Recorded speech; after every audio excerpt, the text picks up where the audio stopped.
안녕하세요. 이야기 아틀리에입니다. 좋은 밤 보내고 계신가요? 최근에 제가 뮤지컬 지킬 앤 하이드를 봤어요. 뮤지컬에 감명받아서 오늘은 지킬 앤 하이드를 읽어보려고 합니다. 좀 긴 시간이 될 것 같은데요. 재밌게 들어주셨으면 좋겠습니다. 그럼 시작해 보겠습니다. 지킬 박사와 하이드 씨 1화 미스터 어터슨과 미스터 엔필드의 기묘한 산책. 런던의 법률가 가브리엘 존 어터슨은 무뚝뚝하고 과묵한 사람으로 알려져 있었다. 그는 필요 이상의 말을 하지 않았고 감정을 드러내는 법이 거의 없었다. 그러나 그의 성격은 냉정함 속에 충직함을 품고 있었다. 한번 친구가 되면 쉽게 관계를 끊지 않았고 오래도록 의리를 지켰다. 사회적 모임에서 늘 중심에 서는 인물은 아니었지만 그를 아는 사람들은 그를 믿고 따랐다. 그의 가까운 친구 중에는 리처드 엔필드라는 인물이 있었다. 두 사람은 성격이 크게 달랐다. 어터슨은 신중하고 조용했으며 엔필드는 보다 사교적이고 활발했다. 그러나 이런 차이가 오히려 두 사람의 우정을 깊게 만들었다. 매주 일요일이면 그들은 런던 시내를 함께 걸었다. 어떤 날은 대화를 나누며 걸었고 어떤 날은 말없이 거리를 바라보며 발걸음을 옮겼다. 침묵조차 편안한 사이였다. 그날도 두 사람은 비교적 한산한 거리로 접어들었다. 좁은 골목길 양쪽으로 단정한 집들이 줄지어 있었는데 그 중 하나가 이상하게 눈에 띄었다.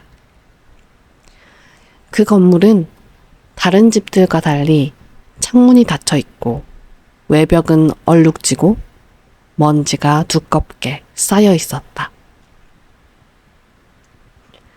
문은 거칠게 칠해져 있었으며 간판조차 걸려 있지 않았다. 주변이 깔끔하게 관리되고 있는 것과 비교하면 유난히 을씨년스러운 분위기를 풍겼다. 엔필드는 그 문을 잠시 바라보다가 마치 오래 숨겨온 이야기를 꺼내듯 말을 시작했다. 그는 몇 달 전의 일을 떠올렸다.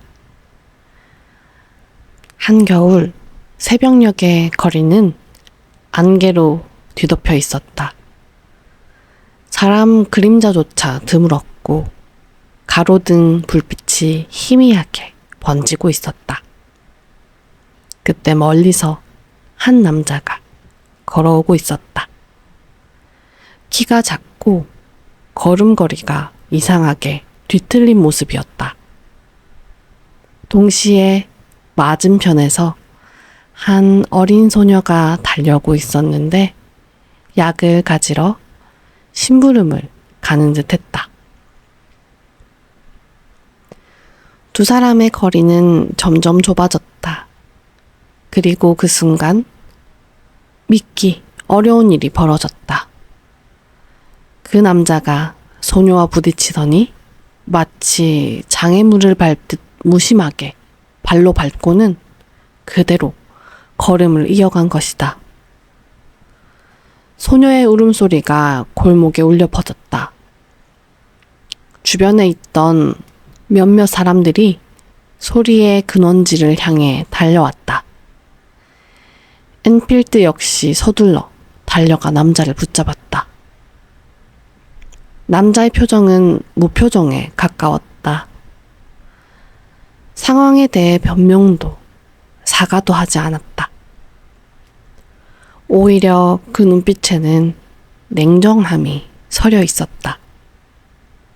그러나 사람들이 경찰을 부르겠다고 하자 그는 태도를 바꾸었다. 불필요한 소동을 피하겠다며 돈으로 보상하겠다는 것이었다. 엔필드는 그를 데리고 골목을 걸어 지금 자신이 바라보고 있는 바로 그 문 앞에 데려갔다. 남자는 안으로 들어갔다가 잠시 후 돈과 함께 은행 수표를 들고 나왔다. 그 수표에는 런던에서 명망 높은 의사 헨리 지킬 박사의 서명이 선명하게 적혀 있었다. 엔필드는 놀랐다. 그는 지킬 박사를 알지 못했지만 그 이름이 갖는 무게는 잘 알고 있었다. 다음 날 수표는 은행에서 아무 문제 없이 현금으로 교환되었다. 모든 것이 법적으로도 문제가 없었다.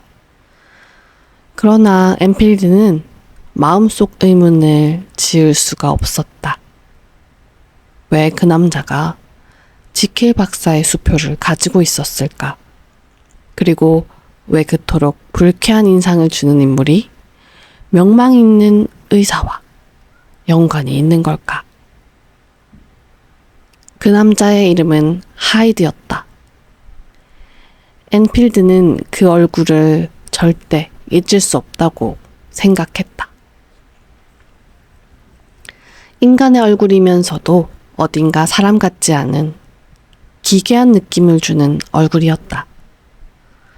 설명하기 어려운 불쾌함이 스며 있었고 그 기묘한 인상은 머릿속에서 지워지지 않았다.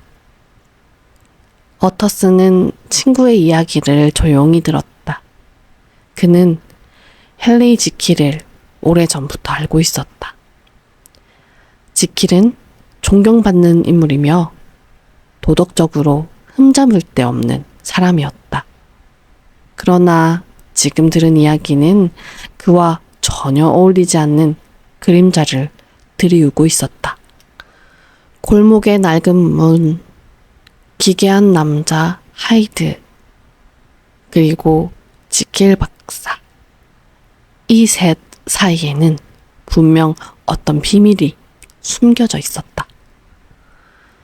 산책은 이어졌지만 어터슨의 마음은 이미 깊은 생각에 잠겨 있었다. 그는 결심했다. 이 수수께끼를 그냥 두지 않겠다고.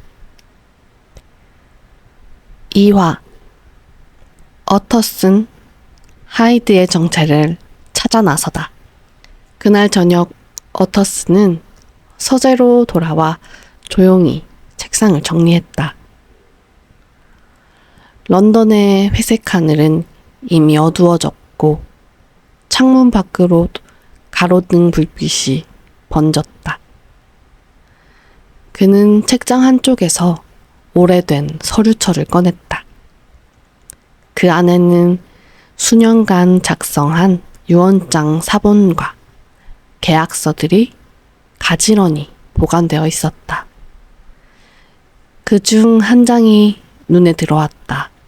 바로 헨리 지킬 박사의 유언장이었다.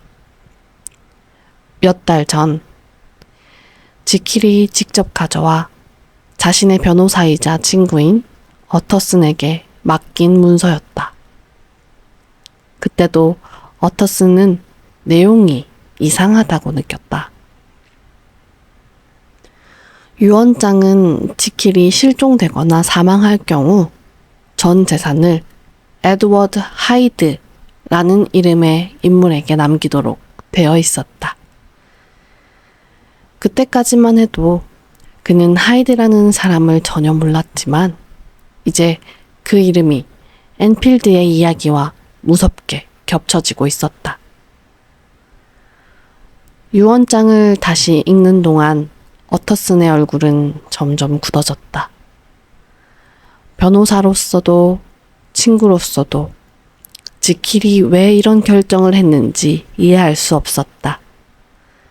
특히 실종할 경우라는 조건은 더더욱 불길했다. 그는 마음속으로 다짐했다. 반드시 하이드를 찾아내 그 정체와 지킬과의 관계를 밝혀내겠다고. 다음날 어터슨은 하이드라는 이름을 기억하고 있을 만한 사람들을 수소문하기 시작했다. 런던의 뒷골목과 어두운 거리에서 들려오는 소문들은 그리 많지 않았다. 하이드는 흔히 볼 수 있는 인물이 아니었고 그를 봤다는 사람조차 그의 행적을 구체적으로 말하지 못했다. 그러나 모두가 공통적으로 전하는 것은 한 가지였다. 하이드를 보고 나면 설명할 수 없는 불쾌함과 소름이 남는다는 것이었다. 며칠 후 어터슨은 지킬의 집 하인을 통해 하이드가 종종 밤늦게 드나든다는 사실을 알게 되었다. 지킬의 저택은 런던의 한 조용한 거리에 자리 잡고 있었고 뒷문은 골목과 연결되어 있었다. 엔필드가 말하던 그 문과 바로 이어지는 구조였다. 하이드는 대개 뒷문을 이용했고 주인과 하인을 구분하지 않는 무례한 태도를 보였다고 했다. 하지만 하인은 그가 지킬 박사의 특별한 손님인 듯 행동했기에 아무 말도 하지 못했다고 한다. 어터슨은 기회를 잡기 위해 저녁 무렵부터 그 골목 주변을 서성였다. 거리는 어두워지고 안개가 자욱하게 내려앉았다. 마침내 그는 엔필드가 묘사한 것과 똑같이 키가 작고 걸음걸이가 뒤틀린 남자를 보았다. 그 남자가 골목 문 앞에 다다르자 어터슨은 조심스럽게 다가갔다. 그는 예의 바른 어투로 인사를 건넸다. 혹시 에드워드 하이드 씨입니까? 하이드는 경계하는 듯한 눈빛으로 어터슨을 훑어보았다. 그의 얼굴은 이상하게 비대칭적이고 표정에는 설명하기 힘든 기괴함이 스며 있었다. 그 눈빛 속에는 이유 없는 적대감과 불쾌감이 섞여 있었다. 짧은 대답이 돌아왔다. 그렇습니다. 나를 어떻게 아시죠? 어터슨은 하이드의 얼굴을 자세히 기억해 두려고 애썼다. 그 기묘한 인상은 말로 표현하기 어려웠지만 절대 잊히지 않을 것이었다. 잠시 말을 나눈 뒤 하이드는 골목의 문을 열고 사라졌다. 그가 사라진 뒤에도 어터슨은 한동안 그 자리에서 움직이지 못했다. 하이드를 대면했을 때 느낀 섬뜩한 감정이 아직 가시지 않았기 때문이다. 그것은 단순한 반감이 아니라 마치 본능이 경고를 보낸 듯한 위협감이었다. 집으로 돌아온 어터슨은 생각에 잠겼다. 이제 하이드의 얼굴을 기억했고 그 정체가 지킬과 어떻게 연결되어 있는지 조사할 단서를 지었다. 하지만 그 과정에서 알 수 없는 불안이 마음 한구석을 차지했다. 하이드라는 인물은 단순히 불쾌한 사람이 아니라 뭔가 더 깊고 어두운 비밀을 감추고 있는 것 같았다. 그날 밤 어터슨은 쉽게 잠들지 못했다. 창밖의 안개 속에서 골목에 낡은 문이 떠올랐다. 그리고 그 문을 통해 드나드는 하이드의 그림자가 런던의 밤거리 어딘가에서 지킬의 삶을 잠식하고 있는 듯한 불길한 느낌이 그를 괴롭혔다. 3화 하이드의 범죄. 런던의 겨울은 유난히 길고 음울했다.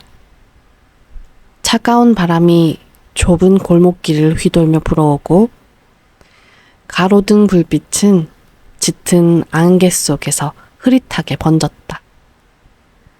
그날 저녁도 마찬가지였다. 그러나 그 어두운 밤은 곧 도시 저녁을 충격과 불안 속으로 몰아넣는 사건의 무대가 될 예정이었다. 사건은 한 중년 신사의 죽음으로 시작되었다. 그는 도시에서 존경받는 인물로 정직하고 예의 바르며 많은 이들에게 신뢰를 얻고 있던 사람이었다. 그날 저녁 그는 평소처럼 친구를 만나기 위해 거리를 걷고 있었다. 그러나 한 골목 모퉁이에서 그를 기다리고 있던 것은 아기가 얼굴에 드러난 한 남자였다.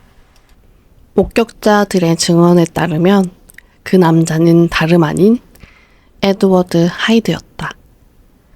짧고 날카로운 대치 끝에 하이드는 손에 들고 있던 지팡이로 중년 신사를 무자비하게 내리쳤다. 한 번, 두 번, 그리고는 그 뒤에는 통제되지 않는 광기 어린 연타가 이어졌다. 소리는 메아리처럼 골목에 울려 퍼졌고 신사의 몸은 점점 힘을 잃어 바닥에 쓰러졌다. 하이드는 숨이 가쁘게 들릴 정도로 힘을 쏟았지만 표정에는 죄책감 대신 차가운 분노가 번지고 있었다. 사건을 목격한 하숙집의 하녀는 비명을 질렀다. 그 소리에 놀란 이웃들이 문을 열고 뛰쳐나왔다. 그러나 하이드는 이미 어둠 속으로 사라지고 있었다. 남겨진 것이 숨이 끊어진 신사의 시신과 범행에 사용된 지팡이 한 조각뿐이었다.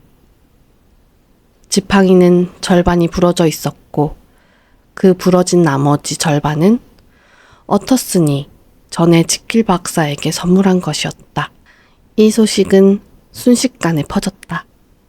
경찰은 지팡이의 단서를 따라 하이드의 행방을 추적했고 결국 그의 거처를 찾아냈다. 그러나 이미 방은 텅 비어 있었고 불에 그을린 잔해만 남아 있었다. 옷가지와 문서, 그리고 범행과 관련될 수 있는 흔적들을 모두 불태워졌다. 마치 그곳에 살던 흔적을 지우려는 듯한 치밀한 정리였다. 어터스는 경찰과 함께 하이드의 방을 살펴보았다. 벽은 그을음으로 얼룩져 있었고 남아있는 가구들은 허물어져 있었다. 단 하나, 바닥 한쪽에 떨어진 은행 수표책이 눈에 띄었다. 그 수표책의 발행인은 헨리 지킬이었다. 어터슨의 마음이 무겁게 내려앉았다. 이제 하이드와 지킬이 단순한 아는 사이가 아니라 서로의 삶이 깊이 얽혀 있다는 사실이 점점 명확해지고 있었다.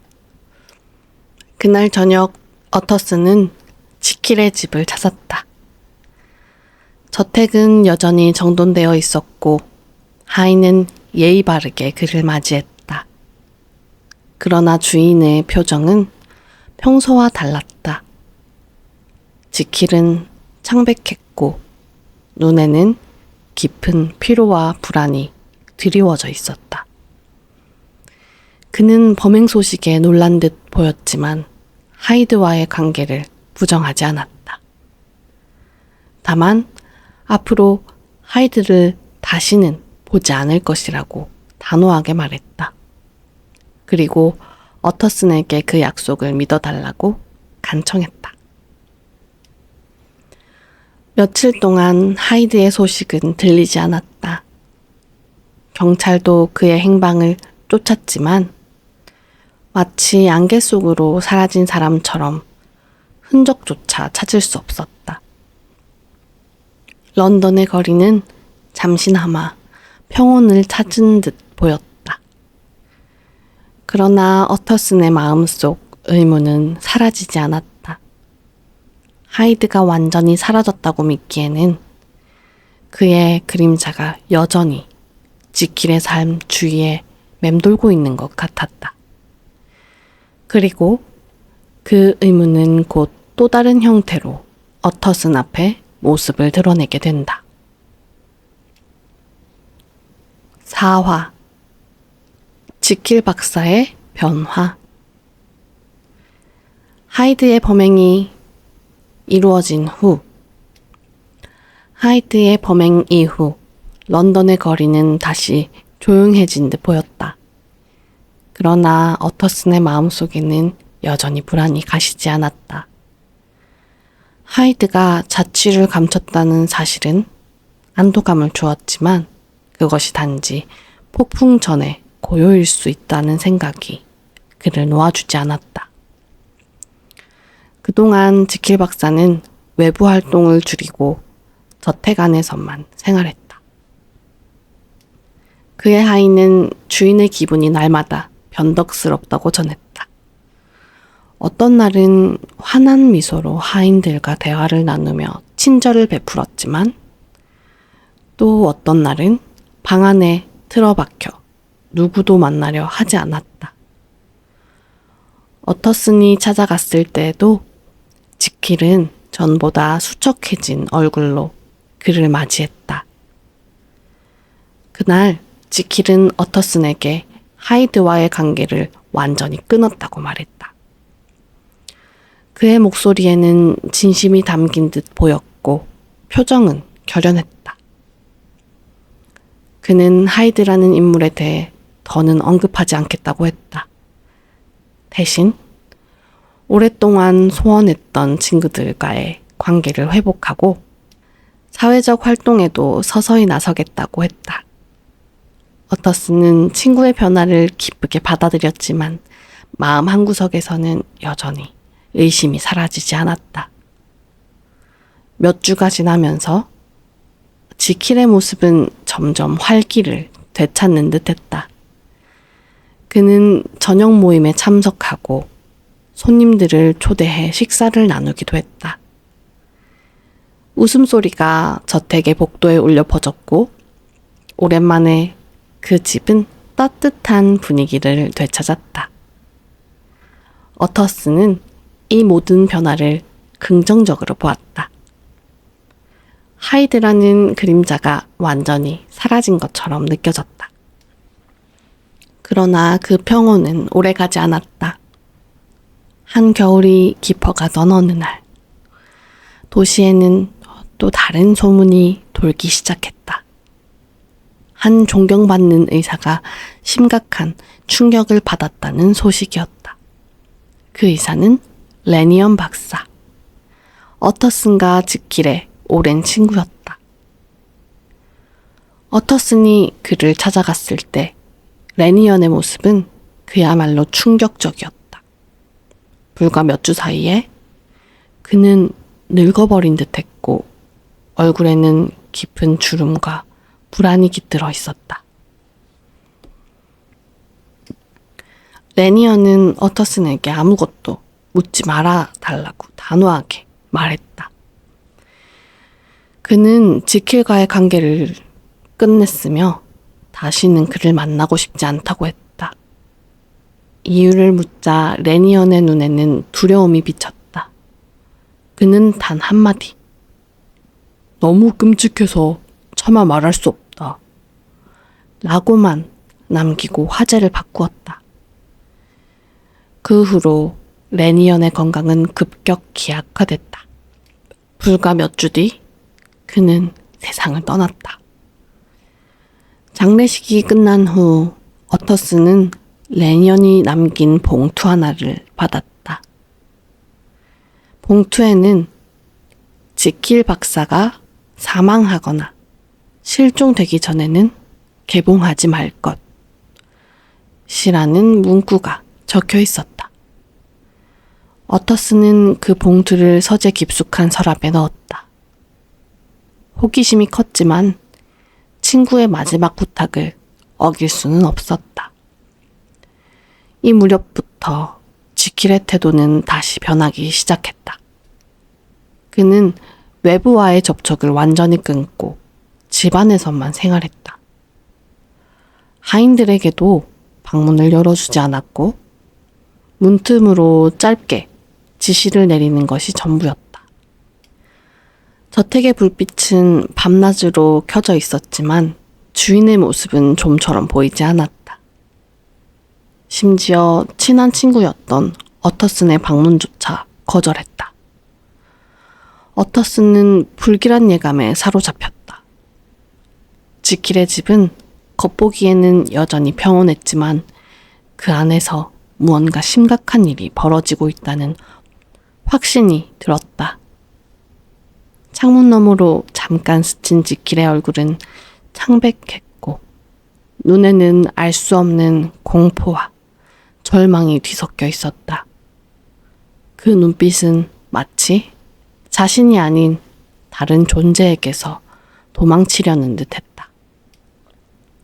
5화 저택 안에 기묘한 소리. 지킬 박사의 고립은 날이 갈수록 심해졌다. 그의 저택은 여전히 웅장하고 관리가 잘 되어 있었지만 그 안은 마치 보이지 않는 장막에 가려진 것처럼 음울한 기운이 감돌았다. 창문은 굳게 닫혀 있었고 현관문은 누구에게도 열리지 않았다. 하인들의 말에 따르면 주인은 거의 하루 종일 연구실에 틀어박혀 있었다. 식사도 제대로 하지 않았으며 종종 날카로운 목소리로 하인들을 내보내곤 했다. 더 이상 주인과 직접 마주하는 일은 드물었고 방문을 두드리면 안쪽에서 짧은 대답만 돌아왔다. 어떤 날은 목소리가 지킬 박사처럼 들렸지만 또 어떤 날은 전혀 다른 낮고 거친 음성이 대신 응답했다. 하인들은 그 변화를 설명할 수 없었고 점점 불안에 휩싸였다. 어터스는 이런 이야기를 들을 때마다 마음이 무거워졌다. 그는 친구를 도와야 한다는 생각에 몇 차례 직접 저택을 찾아갔다. 그러나 현관 앞에 오래 기다려도 문은 열리지 않았다. 때로는 창문 너머로 스치는 그림자가 보였지만 그것이 지킬인지 확신할 수 없었다. 그 그림자는 때로 비틀거리는 듯했고 마치 걸음걸이마저 변한 것처럼 보였다. 그러던 어느 날 지킬의 집 하인 중 한 명이 황급히 어터슨의 사무실을 찾아왔다. 하인의 얼굴은 창백했고 손은 떨리고 있었다. 그는 저택에서 벌어진 기이한 일을 숨가쁘게 전했다.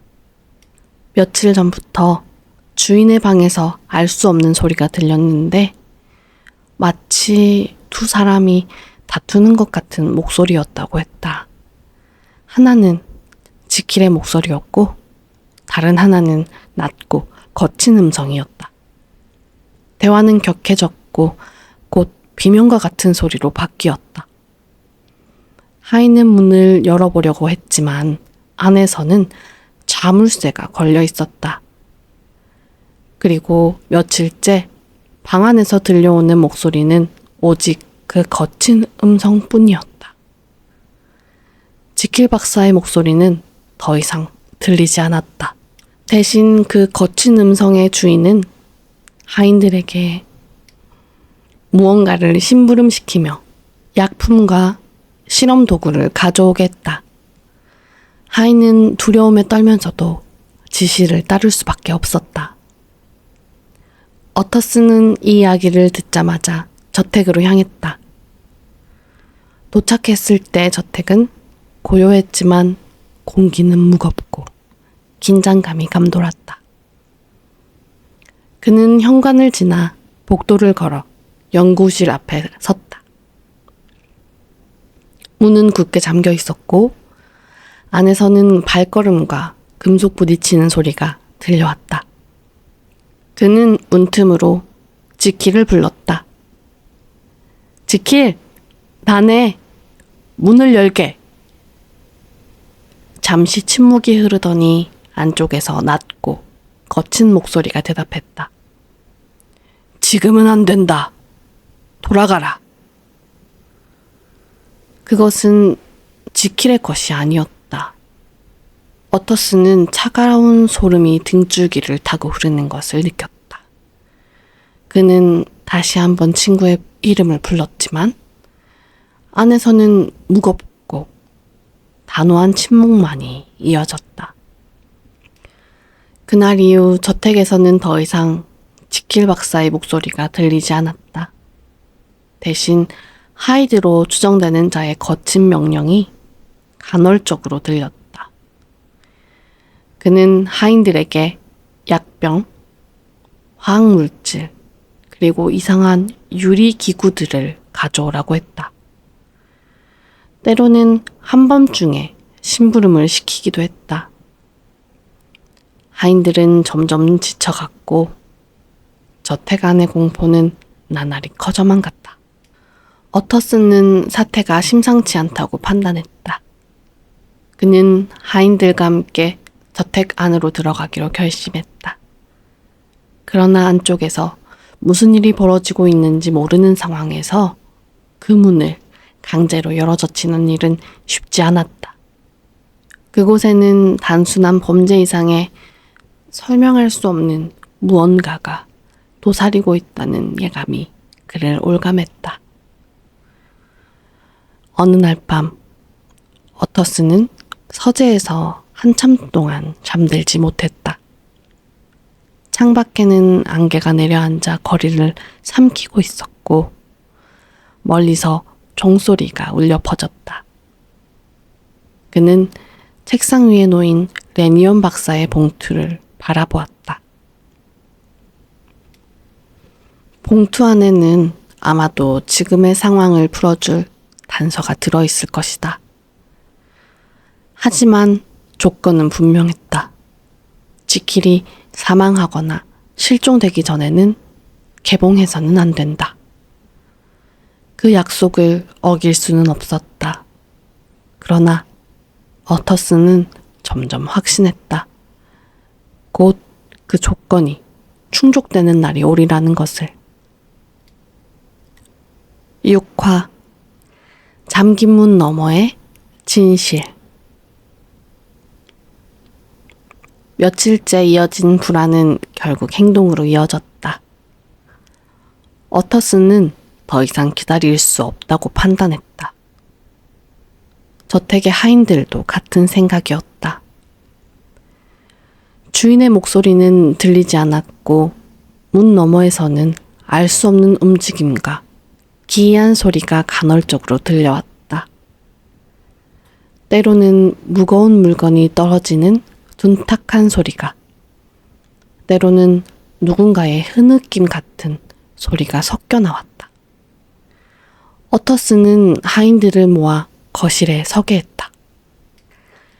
그들의 얼굴에는 공포와 결심이 동시에 어려 있었다. 그는 짧게 고개를 끄덕이며 말했다. 문을 부숴야겠네. 두꺼운 자물쇠와 경첩은 생각보다 단단했다.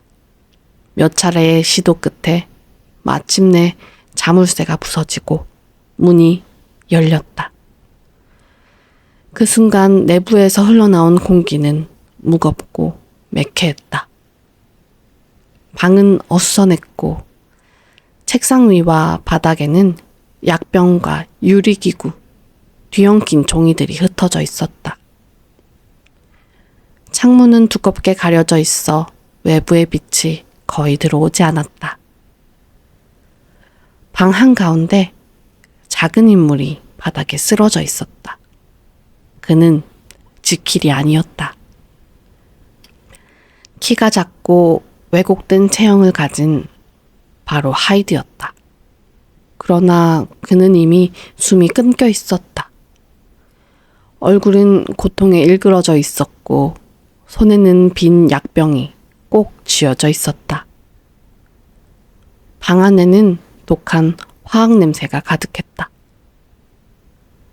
어터스는 놀람과 혼란 속에 방을 둘러보았다. 지킬의 흔적은 어디에도 없었다. 침대도, 의자도, 책상도 하이드의 혼자 쓴 듯 정리되어 있었고, 벽에는 지킬의 사진이나 개인 물품이 하나도 남아있지 않았다. 마치 지킬이 이 방에서 완전히 사라진 것처럼 보였다. 책상 위에는 봉으로 굳게 밀봉된 2개의 봉투가 놓여 있었다. 하나에는 어터슨의 이름이, 다른 하나에는 개봉 시 유언장 포함이라는 문구가 적혀 있었다. 그는 봉투를 들고 숨을 고르며 방을 나섰다. 하인들은 여전히 문 앞에서 얼어붙은 채 서 있었다.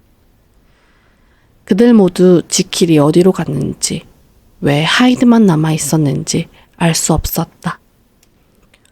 어터스는 봉투를 서재로 가져가 조심스레 열었다.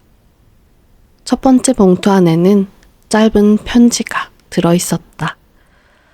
거기에는 자신이 모든 진실을 적어 놓았으니 다른 봉투 속 문서를 읽어달라는 지킬의 필체가 선명하게 남아 있었다. 그리고 그 문서는 레니엄 박사가 사망 전 어터슨에게 남긴 봉투를 함께 읽을 때 비로소 완전한 의미를 갖게 될 것이라고 적혀 있었다. 그 순간 어터슨은 서재의 서랍을 열어 레니엄 박사의 봉투를 꺼냈다.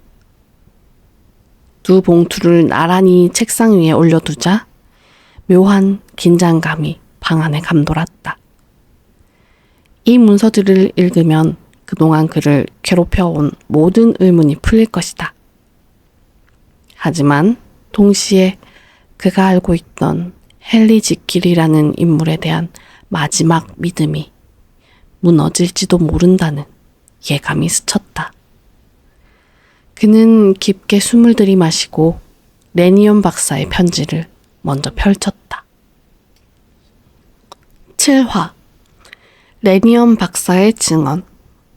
레니엄 박사의 편지는 두꺼운 종이에 정갈하게 적혀 있었다. 그러나 첫 줄을 읽는 순간 어터스는 숨을 죽였다. 글 속에서 전해지는 박사의 심리에는 깊은 충격과 공포가 서려 있었다. 편지는 몇 주 전 한밤중에 있었던 사건으로 시작됐다. 그날 레니엄 박사는 하인의 손에 전해진 한 쪽지를 받았다. 발신인은 헨리 지킬 박사였다. 지킬은 다급하게 도움을 요청하며 반드시 그날 밤 정해진 시간에 자신의 집으로 와달라고 했다. 그리고 그 전에 지킬의 실험실에서 특정한 약품이 담긴 상자를 가져오라는 지시가 함께 적혀 있었다. 지시에 따라 레니어는 지킬의 저택으로 향했다. 하인은 그를 연구실 뒷문으로 안내했고 거기서 그는 지킬이 말한 상자를 발견했다. 상자는 무겁고 단단하게 봉인되어 있었으며 안에는 여러 개의 약병과 기묘한 색깔의 액체가 들어있었다. 레니어는 그 상자를 들고 자신의 집으로 돌아왔다. 정해진 시간이 되자 집 문을 두드리는 소리가 들렸다. 문을 연 순간 그는 낯선 남자와 마주했다. 키가 작고 자세가 뒤틀린 기괴한 얼굴을 한 사내였다. 그 얼굴에는 어딘지 모르게 불쾌한 기운이 감돌았다. 레니언은 곧 그가 하이드라는 이름의 인물이라는 것을 깨달았다.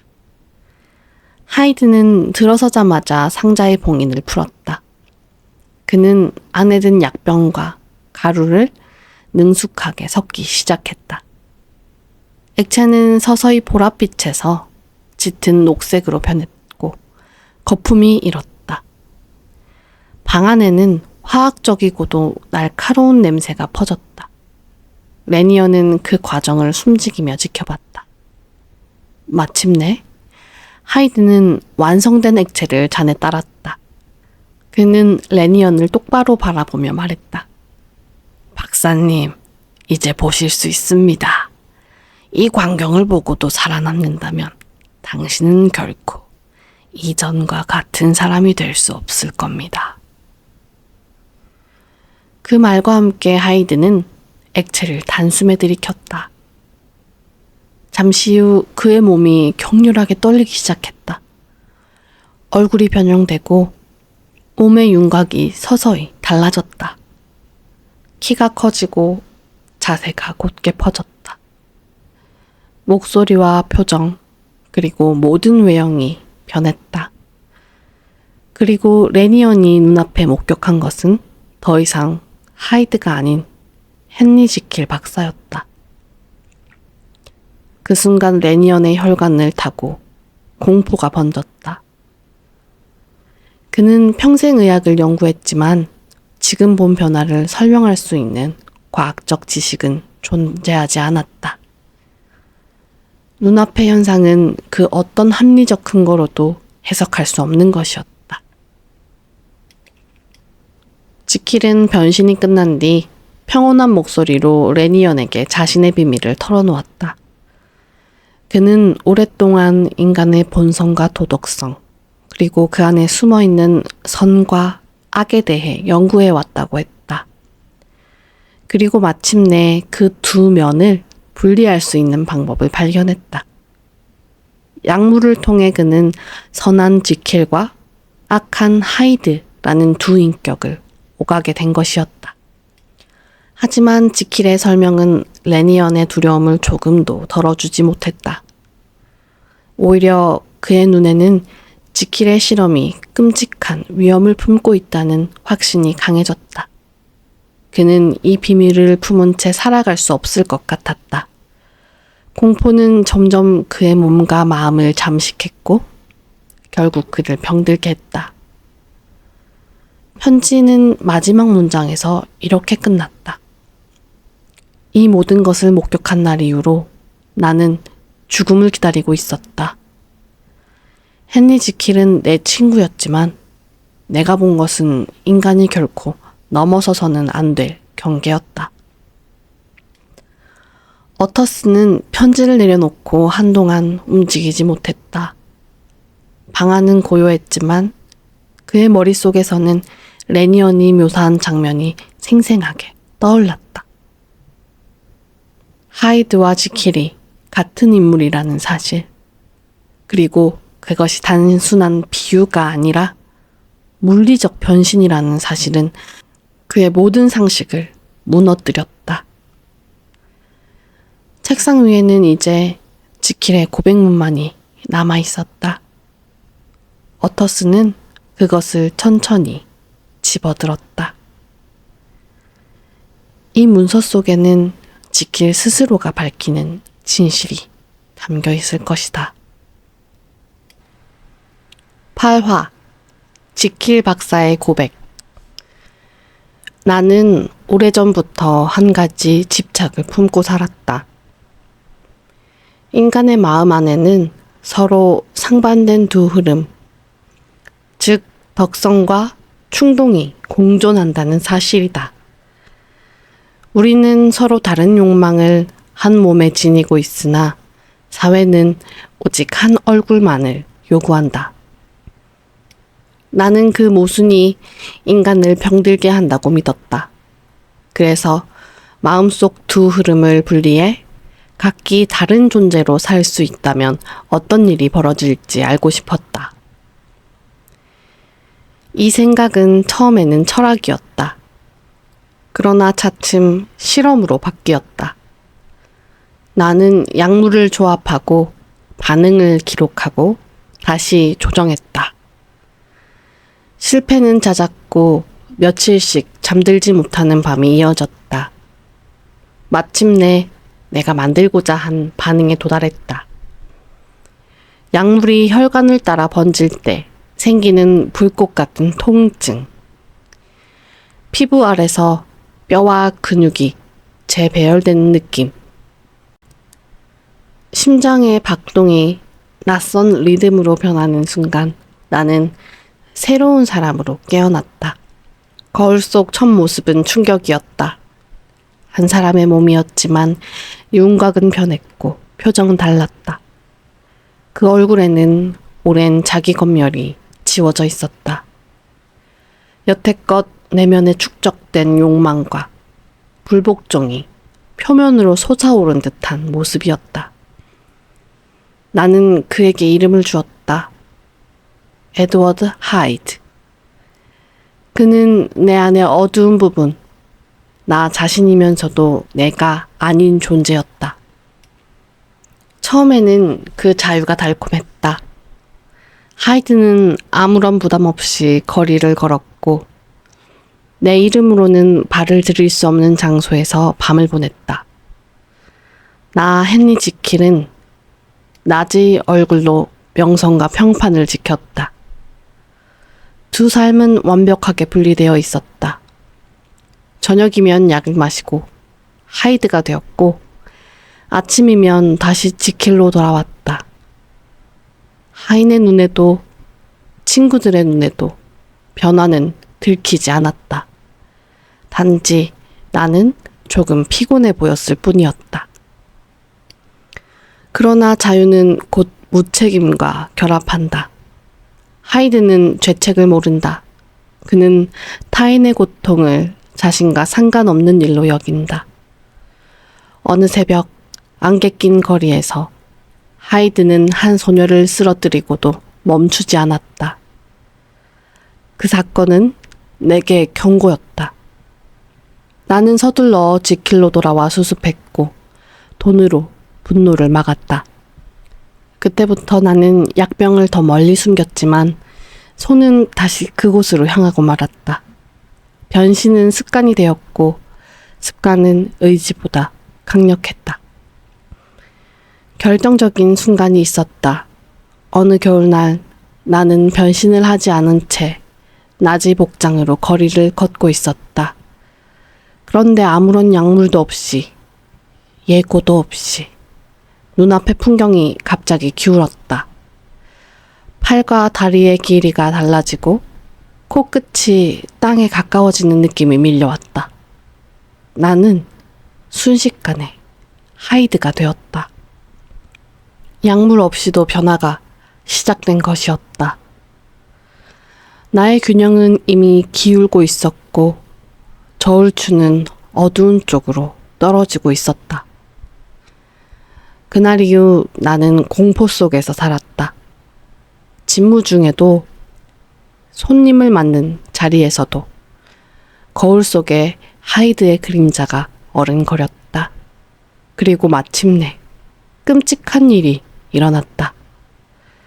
한 신사와 말다툼이 붙었을 때 하이드는 어떤 망설임도 없이 지팡이를 휘둘렀다.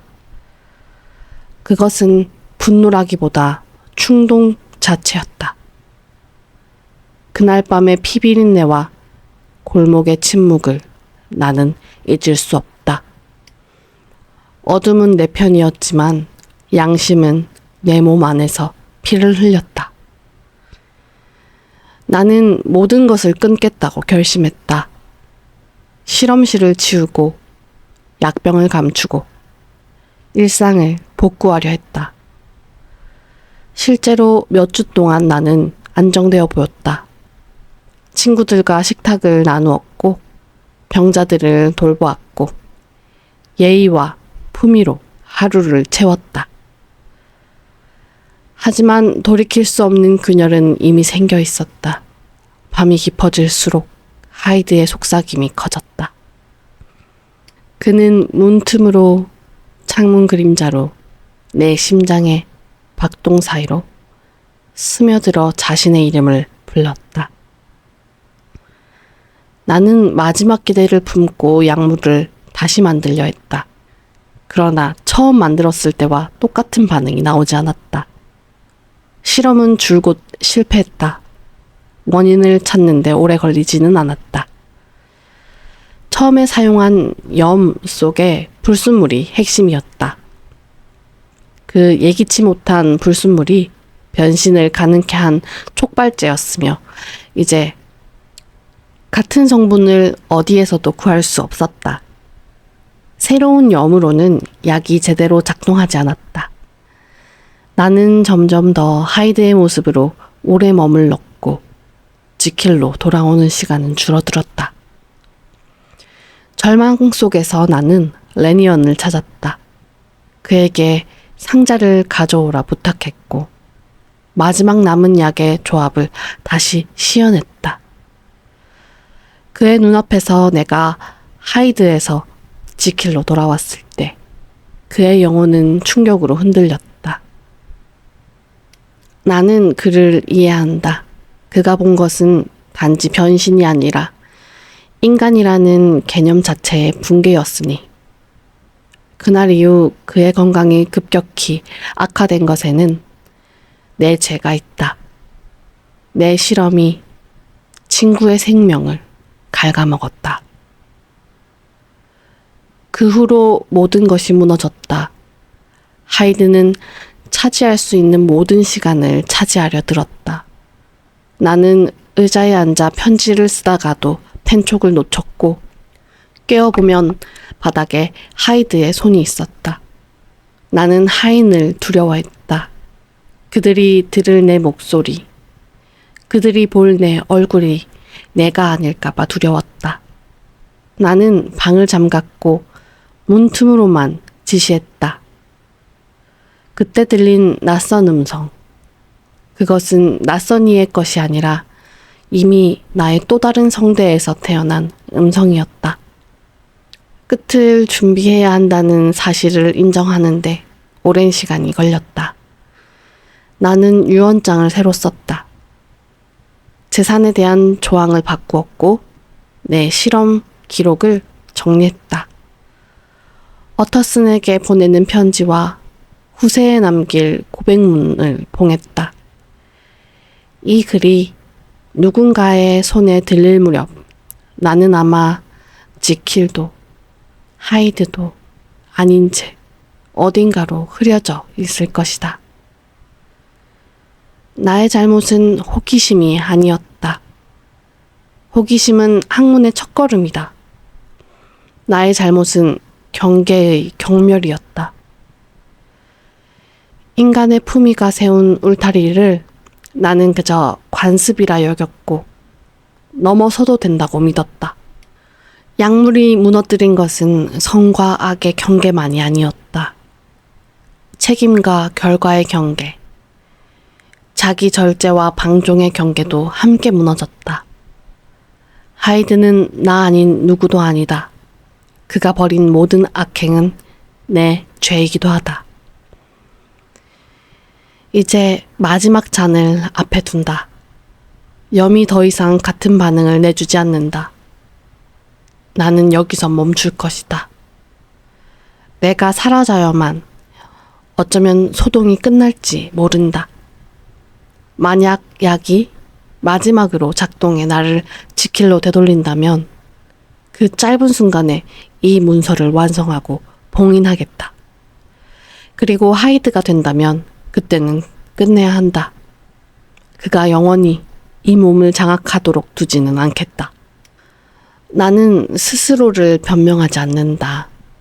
다만 후세의 누군가가 이 기록을 읽고 나와 같은 유혹 앞에서 잠시라도 망설여 주기를 바란다. 인간을 둘로 나누는 일은 결국 인간을 지워버리는 일이었다.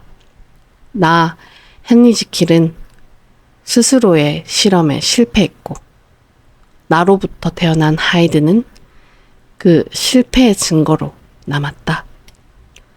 만약 내 손이 아직도 내 손이라면 여기서 펜을 놓는다.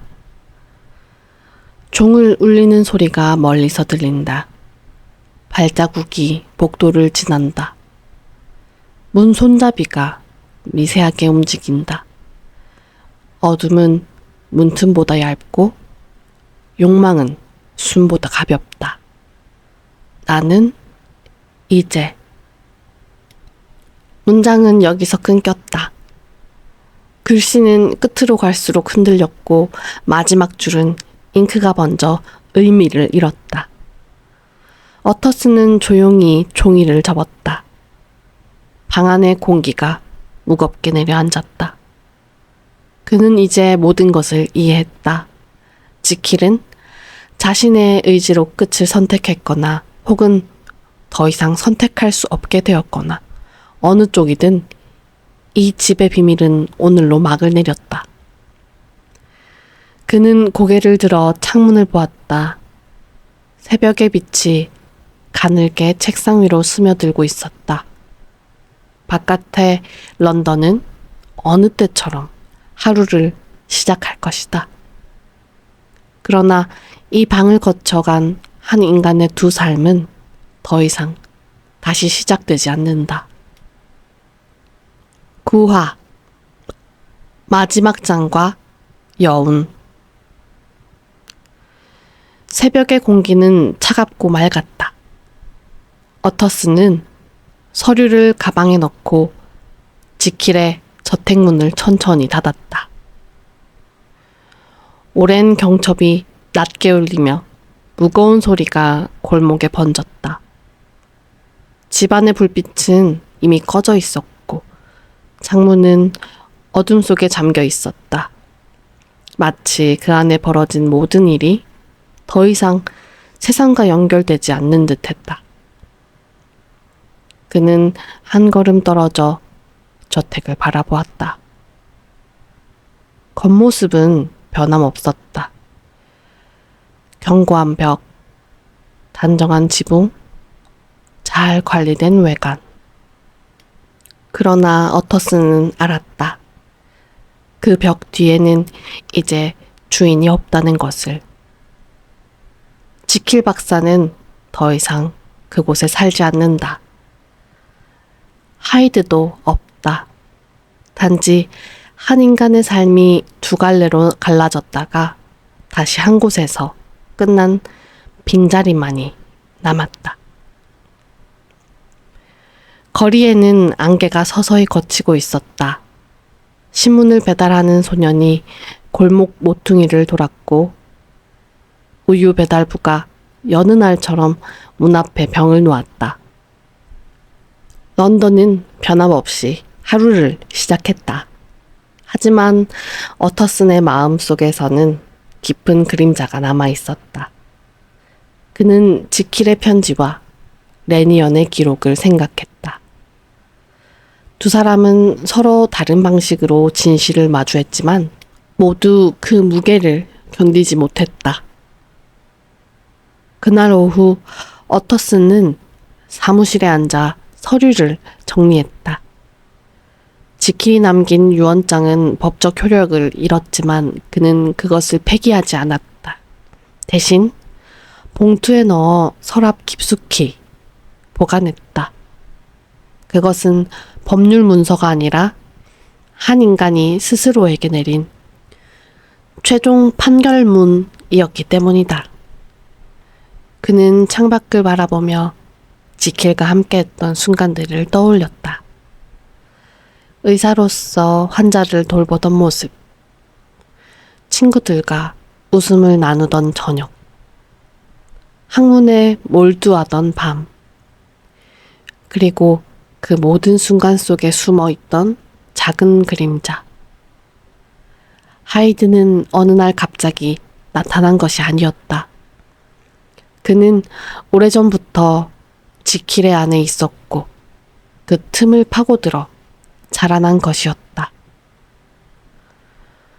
어터슨은 문득 인간이란 누구나 여러 얼굴을 가지고 있는 것이 아닐까 생각했다. 차이는 그 얼굴을 얼마나 숨기고 얼마나 다스리냐에 있을 뿐이다.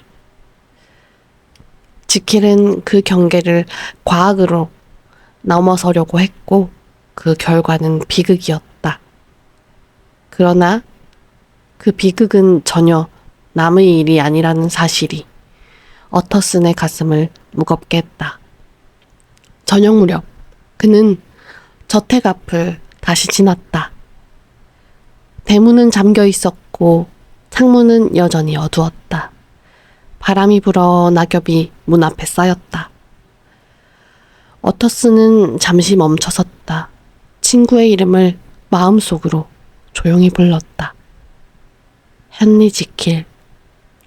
그 이름 속에는 이제 두 사람이 함께 묻혀 있었다. 그는 발걸음을 돌려 골목을 빠져나왔다. 하늘은 서서히 저물고 있었고 도시의 불빛이 하나 둘 켜졌다. 런던은 여전히 분주했다. 그러나 어터슨의 마음속에는 고요한 결심이 자리 잡았다. 그는 지킬의 비밀을 세상에 알리지 않을 것이다. 친구가 남긴 기록은 봉인된 채로 남아 먼 훗날 누군가가 그것을 열기 전까지 침묵 속에 머무를 것이다. 그날 밤 어터슨은 오랜만에 깊이 잠들었다. 꿈속에서 그는 지킬과 함께 길을 걸었다. 안개가 거친 거리에서 두 사람은 아무 말 없이 나란히 걸었다. 그리고 그 길 끝에는 하나의 그림자가 서 있었다.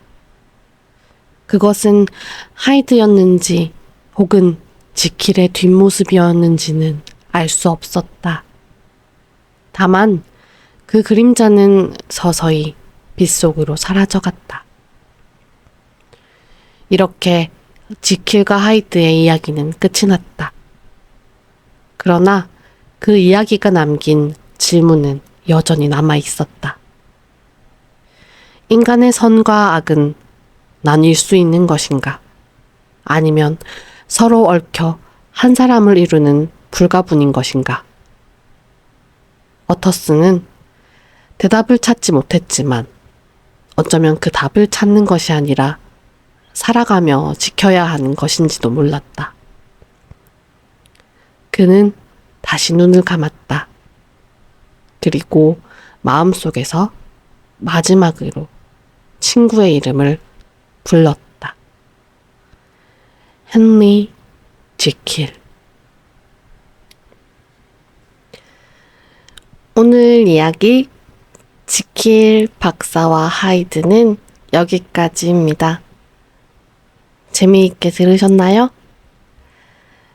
재미있는 시간 그리고 여유로운 시간이 되셨길 바랍니다. 지금까지 이야기 아틀리에였습니다. 안녕히 주무세요.